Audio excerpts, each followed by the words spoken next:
हे झालं आपलं व्हेज आणि नॉनव्हेजचं वाटण। याची चव एवढी भन्नाट आहे, एकदा जर तुम्ही हा मसाला बनवून तुमच्या तोंडाला चव लागली तर तुम्ही हॉटेलच्या पण भाज्या विसरणार आणि हे वाटणच करून ठेवणार, मार्केटचं कुठलंही आणणार नाही, एवढं चवीला भन्नाट आहे। तर चला तर मग झटपट आपण वेळ न वाया घालवता याची रेसिपी पाहूया आणि व्हिडिओ स्किप न करता एंडपर्यंत पहा। लास्टला व्हिडिओमध्ये सांगितलेलं आहे की हा कसा टिकून ठेवायचा, याची चव कशी टिकून ठेवायची। तर चला तर झटपट आपण रेसिपी पाहून घेऊया। कांदे घेतलेले आहे आणि कांद्यांना फक्त अशा चिरा मारून घेतलेला आहे, बघू शकता 4 चिरा अशा चाकूने मारून घेतलेला आहे। हे सर्व गॅसवर ठेवून आणि एका जाळीवर भाजून घ्यायचे आहे। आता हे मस्त जाळीवर आपण भाजून घ्यायचे आहे।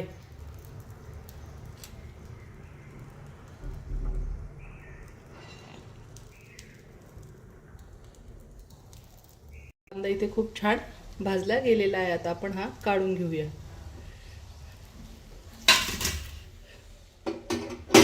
याच जाळीवरती लसूण ठेवत आहे मी। इथे मी 10-12 कांड्या घेतलेल्या आहे, कारण की माझ्याकडे मी कांदे 20-25 कांदे घेतलेले आहे, तर त्याच्यानुसार आपण इथे 12 लसणाच्या कांड्या घ्यायच्या आहे, मोठ्या मोठ्या त्या पण। आणि जर छोट्या असेल तर 15-20 लसणाच्या कांड्या घेऊन घ्यायच्या आहे।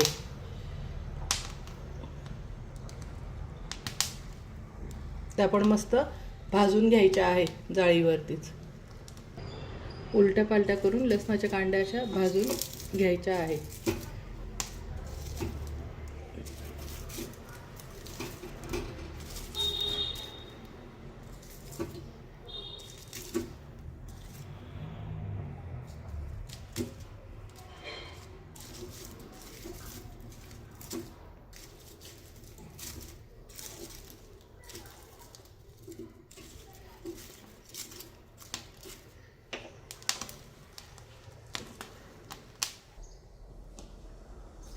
मस्त छान लसणाच्या कांड्या पण आपल्या एकदम छान भाजल्या गेलेल्या आहेत। या जरी खूप काळ्या दिसतात ते पण आतून लसूण खूप छान भाजला गेलेला आहे।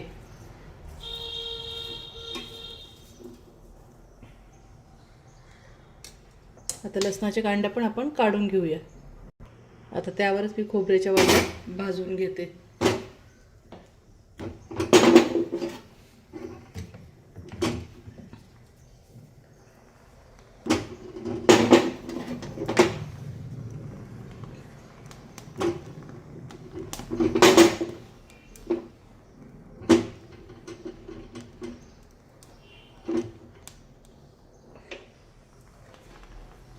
इथे मी पावशरलावर खोबरं घेतलेलं आहे, 3 वाटे मी खोबऱ्याच्या घेतलेल्या आहे। मस्त खोबरं असं खालीवर करून भाजून घ्यायचं आहे।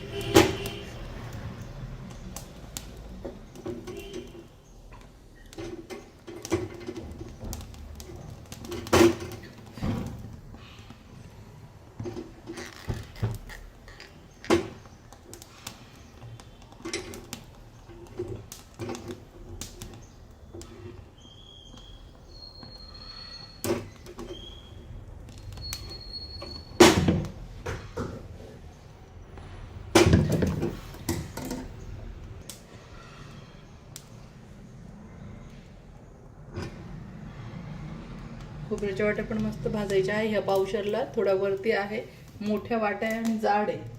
कधी पण मसाला करायला किंवा आपल्या घरात खोबरं वापरण्यासाठी कशाला पण राजापुरी खोबरं घ्यायचं आहे।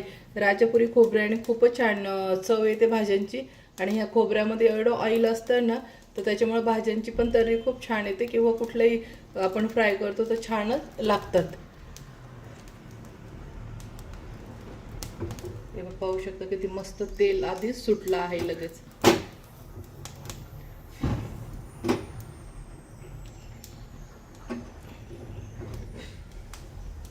बघू शकता किती छान तेल सुटलेलं आहे।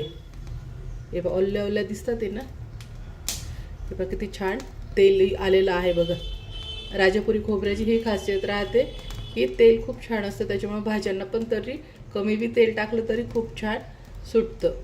आता आपण ह्या वाट्या आपण काढून घेऊया मस्त। आता हे सर्व आपण थंड होऊ द्यायचं आहे, नंतर याची साल वगैरे काढून तुम्हाला दाखवते। आता हे पूर्ण थंड होऊन जाऊ देऊया। आता इथं कांदे थंड झालेले आहेत, आपण हे बाजूला करून आणि कांद्याचे हे जे जास्त जळेल असतात भाग तेच फक्त काढून घ्यायचे आहे। तुम्हाला एक सोलून दाखवते आधी.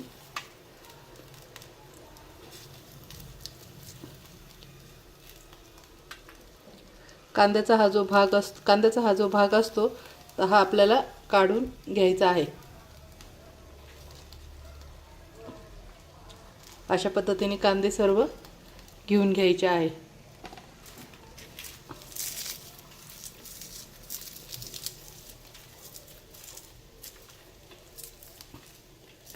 फक्त जास्त जळेल भाग काढून घ्यायचा आहे.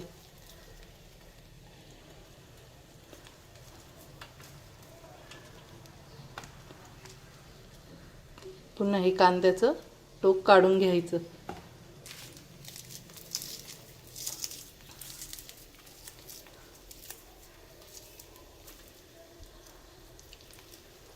एकदम आल्लात हे टोक निघून जात असतं. बघू शकता किती मस्त झालेलं आहे. लसूण पण अशाच पद्धतीने सोलून घ्यायचा आहे. याची साल वगैरे काहीच काढायची नाही. फक्त जळेला भाग आहे तो थोडासा काढून घ्यायचा आहे, सोलत बसायचा नाही. आणि कांद्याचं जे टोक असतं हे काढून घ्यायचं आहे. हे लसणाचं हे टोक आहे ते काढून, आणि त्याच्यात जी लाकडाची काडी असते तर ती काढून घ्यायची आहे. आणि लसूण असा अख्खाच घेऊन टाकायचा आहे. त्या सालांमुळे खूप छान चव येते, कारण की त्या भाजलेल्या आहेत. त्याचा एक लसणाचा वेगळा स्मोक येतो. अशा पद्धतीने सर्व लसूण काढून घेऊया. फक्त ही काडी असते ही, आणि हे टोक याचं फेकायचं आहे.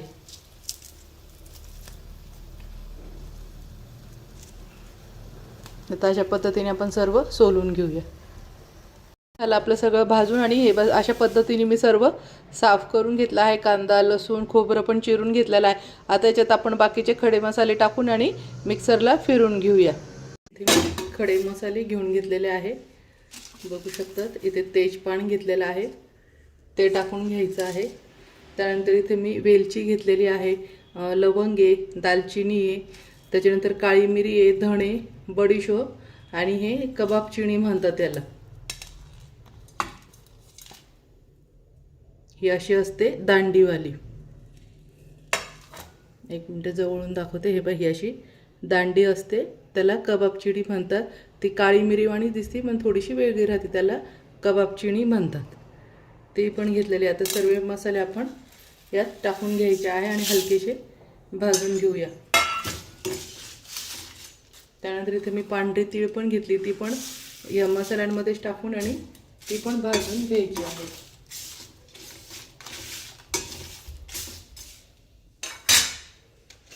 तेजपान मोठे असतात त्याच्यामुळे थोडंसं असं आपण कटिंग करून टाकायचं आहे, म्हणजे भाजायला सोपं जातं.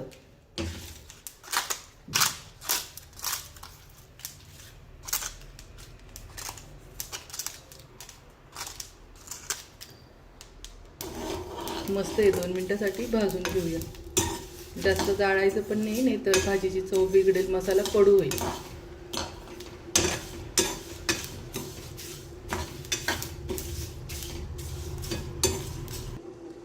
आता हे सर्व भाजलं गेलं आहे छान. आता हे आपण थंड करायला एका ताटामध्ये ओतून घ्यायचं आहे. अशा पद्धतीने छान भाजून घेतलेला आहे. आता आपला मसाला थंड झाला आहे. सर्वप्रथम आधी मिक्सरमध्ये आपण हा जो खडा मसाला आहे तो थोडा बारीक आधी करून घ्यायचा आहे, म्हणजे हा छान बारीक होतो. आता मिक्सरला फिरवून घेते मी. अशा पद्धतीने हा मसाला दळून आणि एका ताटात काढून घ्यायचा आहे. आता आपला दुसरा मसाला टाकूया. आता आपण हा जो मसाला दळणार आहे तर आपण जेवढ्या वेळा वाटू तेवढ्या वेळेस आता आपण जो हा खडा मसाला बारीक केला आहे याच्यामध्ये असं 1-1 चमचा प्रत्येक वाटण्याच्या वेळेस टाकायचं, म्हणजे सगळा एकजीव होईल. त्यानंतर आता कांदा वगैरे सगळा मसाला थोडा थोडा टाकून घेऊया.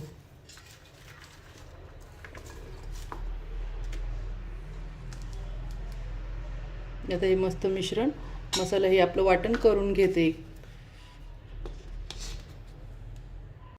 अशा पद्धतीने सगळं वाटण पाणी टाकून बारीक एकदम पेस्ट करून घ्यायची आहे. बघू शकता अशा पद्धतीने पाणी टाकून आणि एकदम चिकना मसाला दळून घ्यायचा आहे. चला तर आता सर्व मसाला वाटून घेऊया. ची पेस्ट छान करून घ्यायची आहे, बारीक एकदम. आता अद्रक पेस्ट यात आपण टाकून घेतली आहे आणि हे सर्व आता छान एकत्र हा मसाला कालून घ्यायचा आहे. मसाला म्हणजे वाटण. तर हे छान एकत्र आता एकजीव करून घ्यायचं आहे. मस्त मैत्रिणींनो बघू शकता, हे झालं आपलं वाटण. आता सगळ्यात महत्त्वाची टीप, हात टिकवायचा कसा, हात तेलात परतवायचं का नाही एकदम व्यवस्थित ऐका आणि सेम तसं भरा. आता आपण हे पूर्ण वाटण मिक्सरमध्ये बारीक करून घेतलं आहे. अद्रकची पेस्ट करून पण आपण कालवून घेतलेलं आहे. आता हा तेलात वगैरे परतून ठेवायचा नाही, त्याचं कारण पण सांगते. अगोदर आपण आता याच्यात तेल टाकून घ्यायचं आहे.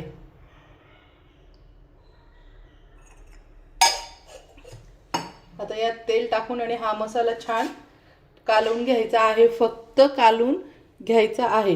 तर आता कच्चा मसाला काय ठेवायचा त्याचं कारण सांगते आणि महत्त्वाची टीप पण आहे ही. जेव्हा आपण मसाला हे वाटण बनवतो आणि परतून ठेवतो तर ते एक ग्रेव्हीच तयार होते आणि तिला लवकर बुरशी चढते.